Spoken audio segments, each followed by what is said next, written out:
Tucked away on 15 acres of New Jersey riverside, a French chateau shimmers beneath the morning mist. No stage, no spotlight. Just bees humming in the garden and the hush of a river that knows his secrets. Here, behind wrought iron gates and stone walls, lives Jon Bon Jovi. Yes, that Bon Jovi. But what led a rock legend from stadium anthems to quiet farm life? Let's step inside his home, his world, and the soul behind the rebel, before the sold-out stadiums. Before Livin' on a Prayer became an anthem for a generation. Before the riverfront mansion and philanthropic empire.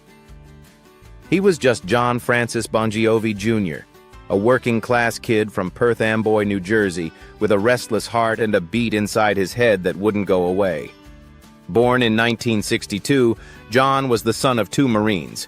His father, a barber with Sicilian and Slovak blood, and his mother, a florist with Russian-German roots who once posed as a Playboy bunny. They were tough, proud, and tender in equal measure. Their home was strict, their love was loud, and their expectations were clear. Work hard, stay loyal, and never forget where you came from. And John didn't.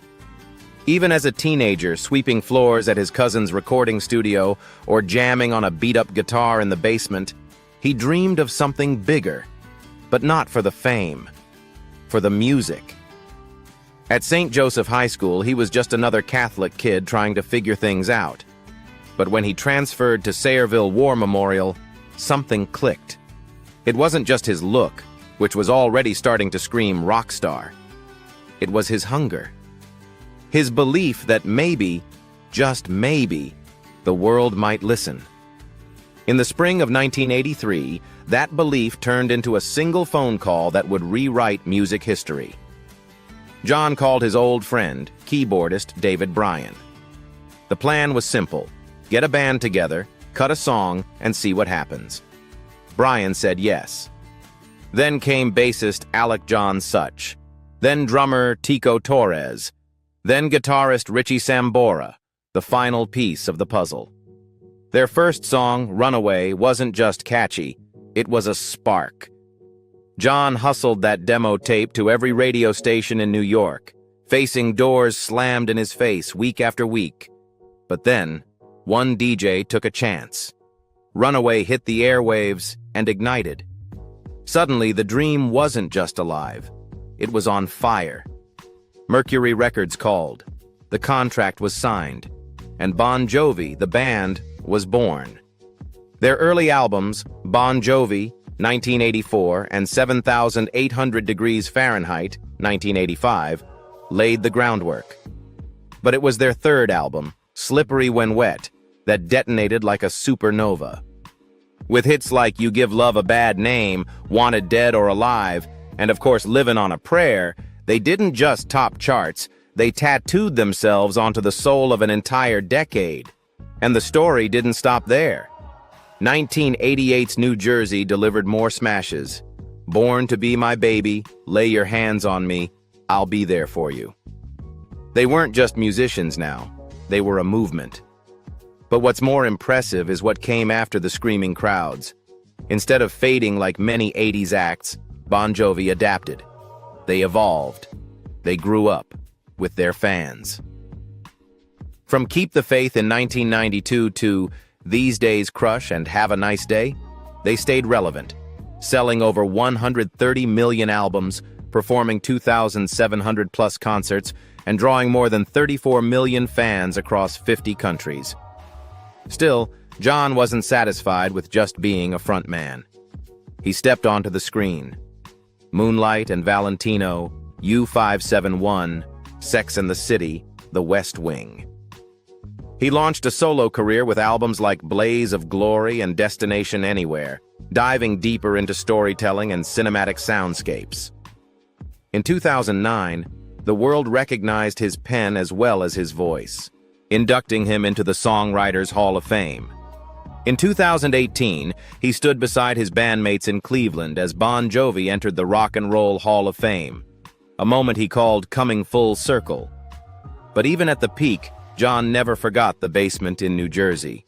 The roots, the family, the grit. That might be why, when others built marble mansions in Malibu or Miami, he chose something else. A quiet 15-acre farm beside a sleepy river. A home with bees, velvet sofas, and a kitchen that smells like Sunday morning. The rebel who roared through the 80s? He never disappeared. He just changed his volume. Private farm in Middletown. What does peace look like when you've spent decades drowning in noise? For Jon Bon Jovi, peace looks like 15 acres of green, a stone chateau with a slate roof, and the wide Navesink River flowing quietly just beyond the lawn. Welcome to Middletown, New Jersey. And welcome to a home that doesn't scream, but sings. Nestled at the edge of Red Bank, this isn't just a house, it's a sanctuary. Valued at around $20 million, Jon's estate is a masterclass in balance, between rock royalty and rural retreat, between boldness and stillness. And the first thing you notice? The silence. A wrought iron gate swings open to reveal a long, tree-lined drive. The branches above form a kind of cathedral, dappled with light, whispering of stories and seasons gone by. Then it appears. The mansion, 18,000 square feet of French chateau-inspired elegance, designed by famed architect Robert A.M. Stern. Built in 1999, it rises from the earth like something out of the Loire Valley. Symmetrical, timeless, built of stone and stucco, with tall chimneys and iron balconies that catch the morning sun. But this isn't Versailles. It's warmer, more intimate, more Jon. To the left, hedges cut with care. To the right, flower beds erupt in color. And beyond it all, the Navesink River, glimmering, alive, eternal. From the back terrace, the view feels like a painting. Lawns slope gently toward the water.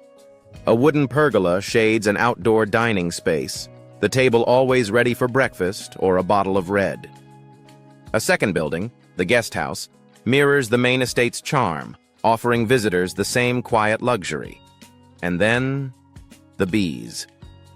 Yes, Jon Bon Jovi keeps bees. A cluster of hives sits just past the gardens, their gentle hum blending with the breeze. He's said tending to them is therapeutic. Maybe after years of being followed, it feels good to follow something else. Something small. Something that doesn't ask for an autograph.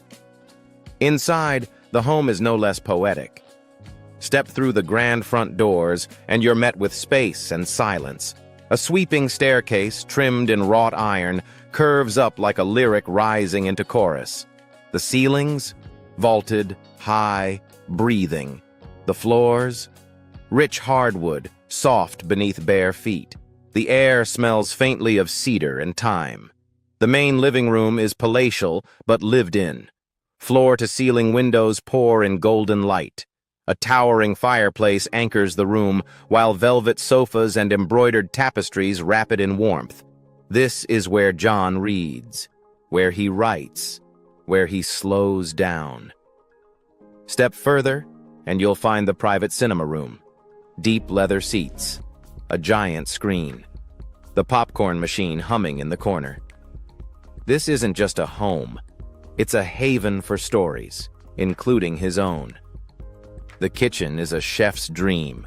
Tiled ceilings, custom cabinetry, marble countertops, and top-of-the-line appliances gleaming like guitars on a stage. Off to the side, a breakfast nook offers panoramic views of the river, the perfect place to welcome the day with coffee and calm. And then there's the formal dining room, glittering chandeliers, polished mahogany, gold-rimmed china. It's where family holidays happen, where bandmates have shared toasts, where laughter has bounced off the walls long after the last song ended. The bedrooms upstairs are plush but simple. No pretense. Just comfort. Rooms designed to be breathed in, not photographed. Walk through the halls and you'll find little clues. A vintage guitar mounted in a reading room. A wedding photo tucked beside a bookshelf. a record framed beside a child's drawing. This is not the house of a rock god. It's the house of a man who's lived loud and learned to love quiet. A man who once rode waves of crowd noise and now listens to bees. A man who once sang about runaway love and now finds it every morning on the edge of a river next to the woman he married in secret decades ago. He's crossed countries by plane, oceans by yacht, and stages by spotlight. But when Jon Bon Jovi truly wants to feel free, he gets behind the wheel. Because for a man who once lived on adrenaline, a garage isn't just storage, it's a sanctuary. Each car parked in his private collection tells a story, not of horsepower alone, but of youth, rebellion, nostalgia, and the quiet joy of simply driving. Chevrolet Chevelle, the Jersey Thunderbolt. Before limousines, there was this, a vintage Chevrolet Chevelle and loud as the life he was chasing. It's not pristine, it's not quiet, but that's the point. This was the kind of car Jon dreamed about when he was a teenager, rolling down the Jersey Turnpike, windows down, radio blasting Springsteen, long before he had his own voice on the dial. Legend has it, he once took this beast out just after finishing Slippery When Wet, engine growling as he raced the coastline at sunset. Freedom, speed. A young man with a world at his feet and gravel on his tires. 2014 Dodge SRT Viper GTS, the stadium on wheels. This car doesn't purr, it screams. The 2014 Dodge SRT Viper GTS is Jon's modern monster. 640 horsepower, 8.4-liter V10 engine, and a 0 to 60 time under 4 seconds. It's the sonic equivalent of a power chord. Unforgiving, demanding, exhilarating. When Jon talks about it, he compares it to live performance, unpredictable, visceral, and full of risk. He's been known to drive it along winding rural roads near the farm, the kind of path where every turn feels like a drum solo and every straightaway begs for a chorus. Chevrolet Corvette C1, the ballad on wheels. If the Viper is a scream, the Chevrolet Corvette C1 is a sigh. Black-colored, chrome trim, soft leather interior, a classic from the early 60s, elegant and nostalgic, like one of his acoustic sets. This is the car for Sunday mornings, for slow rides down country lanes with Dorothea beside him, fingers intertwined, breeze dancing through open windows. He once called this car his time machine, and you can see why. It doesn't go fast, it goes back. Back to simpler years, vinyl records, and dreams still unproven. Mercedes-Benz V-Class, the quiet ride, and then the unexpected. The Mercedes-Benz V-Class. It's not flashy, not loud, but that's what makes it perfect.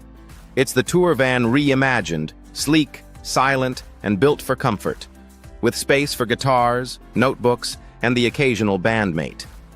For Jon, this is the car of transition, the one he uses when he's leaving the city and heading back to the farm.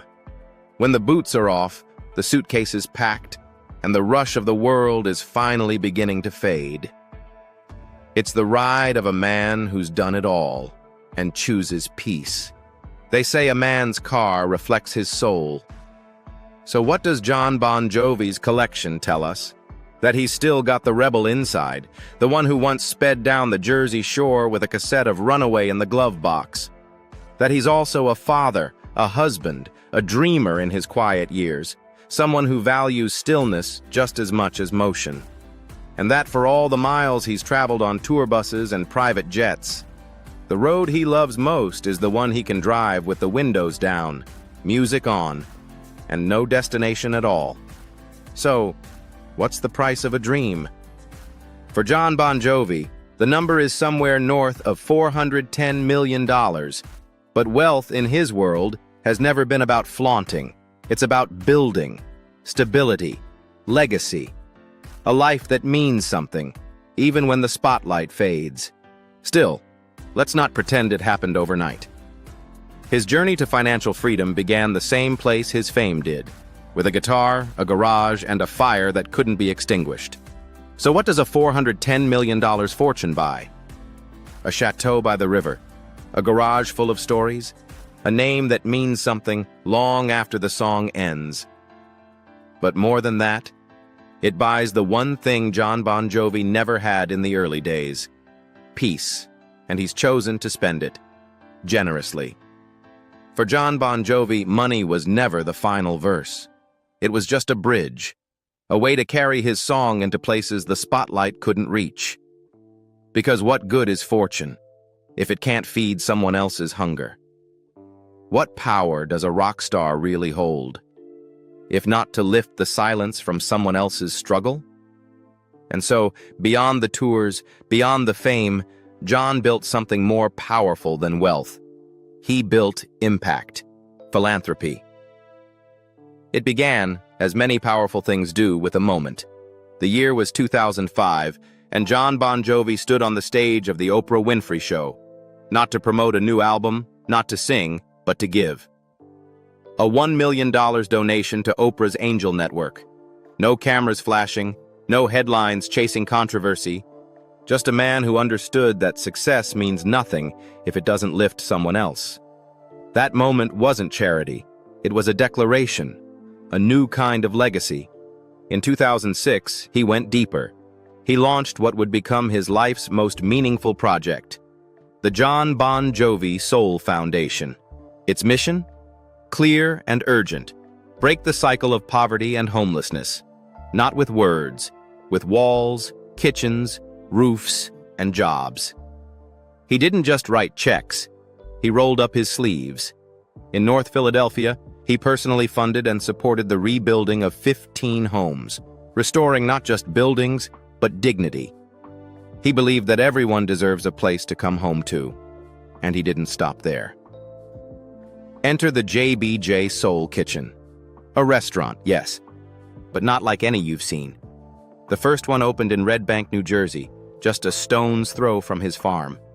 There are no prices on the menu, no assumptions, no shame.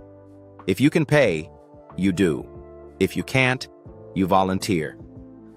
And if you have nothing at all, you're still welcome at the table. Because in Jon's eyes, everyone deserves to be fed. Every plate comes with dignity. Every chair is an invitation to belong. The idea caught on.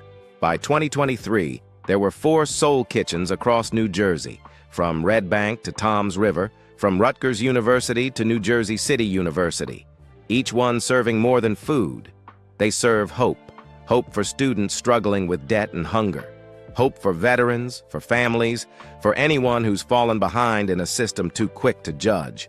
But compassion, like any revolution, doesn't come without pushback. In 2025, the mayor of Tom's River made headlines, publicly criticizing the Soul Kitchen for attracting the homeless. The words stung. The media frenzy began. But Jon? He didn't react with anger. He stood his ground with grace. He reminded the world that serving others isn't the problem, it's the solution. That community isn't something you protect by closing doors, but by opening more of them. And when disaster strikes beyond his own zip code, Jon shows up there too. In 2010, after the catastrophic earthquake in Haiti, he joined a lineup of 20 artists to record Everybody Hurts, a charity single led by Simon Cowell to raise funds for victims. His voice, a voice once born in a Jersey basement, now part of a global chorus of healing. What drives this quiet fire inside him? Maybe it's the military roots. Maybe it's the faith his mother planted. Or maybe it's just that Jon Bon Jovi knows the feeling of being seen, and he wants others to feel it too. His philanthropy doesn't come with neon lights or grandstanding. It comes with tables set for strangers, houses rebuilt in forgotten neighborhoods, and kitchens where every meal says, "You matter." Because long after the charts fade, after the last encore is sung, this is the part of the legacy that truly lasts. He once lived on adrenaline, the rush of stage lights, the chaos of airports, the roar of 80,000 voices screaming his name. But today, Jon Bon Jovi's favorite sound might just be silence, or the gentle rustle of leaves as he walks across his riverside property in Middletown, or the distant laughter of his children at the breakfast table, or the hum of bees busy in the gardens he built not for fame, but for family, personal life. The most legendary chapter of his personal life didn't play out on a red carpet. It happened in Las Vegas, under flickering neon and zero paparazzi. April 1989, in the middle of Bon Jovi's New Jersey Syndicate tour, Jon made a spontaneous, private decision that would shape the rest of his life. He quietly slipped away to the Graceland wedding chapel and married his high school sweetheart, Dorothea Hurley. No announcement, no headlines, just love. Love that had survived the earliest years of struggle and the craziest years of fame. Together, they built a family far away from flashing cameras. Stephanie Rose, born in 1993, their only daughter. Jesse, born in 1995, now a successful entrepreneur and winemaker. Jake, born in 2002, who made headlines himself in 2024 when he married Stranger Things actress Millie Bobby Brown in a heartfelt private ceremony. And the youngest, Romeo, born in 2004, still navigating life with a last name the world already knows. Yet even with a rock legend as a father, the Bon Jovi kids grew up with something far more powerful than fame: privacy. Inside the family's Middletown estate, the rhythm is slower. Jon wakes early, brews his coffee. He might take a walk to the beehives or sit by the river with a notebook. Dorothea, ever his anchor, manages community initiatives, often side by side with him at the Soul Kitchen. They don't flaunt their marriage. They live it, quietly, fiercely, day by day. No scandals, no headlines, just two people who chose each other, again and again. And while Jon has always honored his Catholic upbringing, he doesn't speak from a pulpit. He calls himself a recovering Catholic, a phrase that's less about rejection and more about evolution. He believes in kindness, in humility, in service, in the quiet spaces where music can't reach, but compassion can. He said before that balance is what keeps him whole, that without Dorothea, the stage would have swallowed him, that without the farm, the world would never slow down, and that without family, the fame would mean nothing at all. So now, when the lights go out and the crowds have gone home, when it's just him, a glass of wine, and the sunset reflecting off the nave sink, that's when you see the real Jon Bon Jovi. Not the front man, not the millionaire, not even the philanthropist, but the man, the husband, the father, the soul who learned, after all the noise, how to listen. If Jon Bon Jovi's story moved you from the roaring stage to the stillness of bees and rivers, don't forget to like this video, subscribe, and ring the bell. There are more legends to uncover, more hidden sanctuaries to explore. Thanks for watching. Until next time, stay curious, stay kind, and keep living on your own prayer.